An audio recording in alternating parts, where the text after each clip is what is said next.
জন্য আল্লাহর নবী বলেন, আমার উম্মতেরা রে, তোমার ভাইকে কবর দেওয়ার পরে তুমি তাড়াহুড়া করে কবর থেকে চলে আসো। তুমি তোমার ভাইয়ের কবরের পাশে দাঁড়াও, দাঁড়াইয়া তাকে তালকিন করতে থাকো, জোরে জোরে কোরআন পড়তে থাকো, জোরে জোরে জিকির করতে থাকো। বলে, হুজুর কারণ কি? এজন্যই তুমি তালকিন করো যেন কিছু সময় পরে তোমার ভাইয়ের কবরে মুনকার নাকির আসবে, যাতে তার প্রশ্নের জবাবটা সহজ হয়। ইস্তাগফিরু লিআখিকুম, তোমরা তোমার ভাইয়ের জন্য ইস্তেগফার করতে থাকো, কবরের পাশে দাঁড়াও।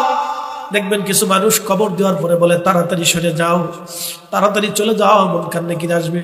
মুনকার নাকিরের জন্য আপনি এত পাগল কেন হলেন? আপনি নিজে নিয়ে মুনকার নাকিরের জবাব দিতে পারবেন, এই চিন্তা করে কবরে যান। কবর বড় কঠিন, কবর বড় কঠিন। উসমান গনি জিন্নুরাইন কবরের পাশে দাঁড়ায়া চিৎকার মেরে মেরে কাঁদতেন, কাঁদতে কাঁদতে তার ঢেকসি উঠে যাইতো, হাত পা গুলি কাঁপতে থাকতো কান্না করে। সাহাবীরা বলেন, ইয়া আমিরাল মুমিনিন, আল্লাহর নবী দুইটা নূর কন্যা আপনার সাথে বিয়ে দিয়েছেন। হুজুর, দুটি নূর কন্যা বিয়ে দিয়েছে আপনার সাথে, আপনাকে জান্নাতি ঘোষণা দিয়েছে নবী, কবর দেখে কেন কাঁদেন? উসমান গনি ডাক দিয়ে বলতেন, সাহাবীরা রে, এই কবর হলো প্রথম মঞ্জিল। এই কবরে কেউ যদি প্রশ্নের জবাব দিতে পারে, বাকি মঞ্জিলগুলি তার জন্য সহজ। এই কবরের প্রশ্নের জবাব যদি না দিতে পারে, বাকি মঞ্জিল তার জন্য কঠিন হয়ে যাবে।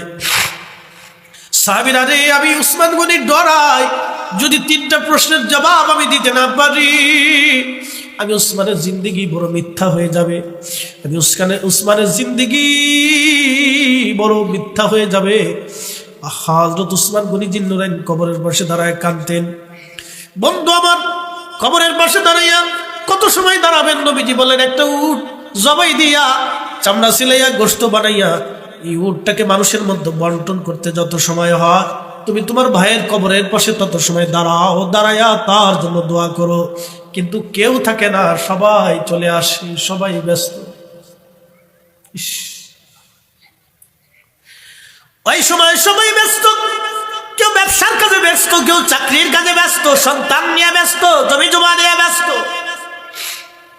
কেউ কবরের পাশে সেই সময় দাঁড়ায় না।